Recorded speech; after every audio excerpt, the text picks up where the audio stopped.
Ki Ageng Rangga Sasana alias Lord Rangga meninggal dunia pada Rabu 7 Desember 2022.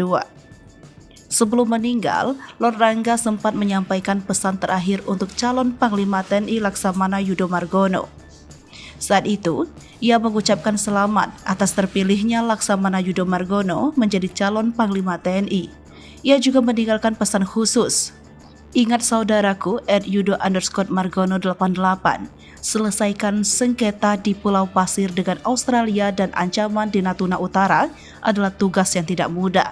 Lord ucapkan selamat mengemban tugas mulia. Menurut Rangga, TNI harus menyatu dan hadir di tengah rakyat serta menjadi solusi permasalahan rakyat dan bersikap humanis.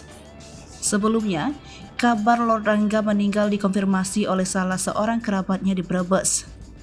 Ia meninggal dunia setelah mengalami sakit dan dirawat di Rumah Sakit Mutiara Bunda Tanjung, Brebes, Jawa Tengah.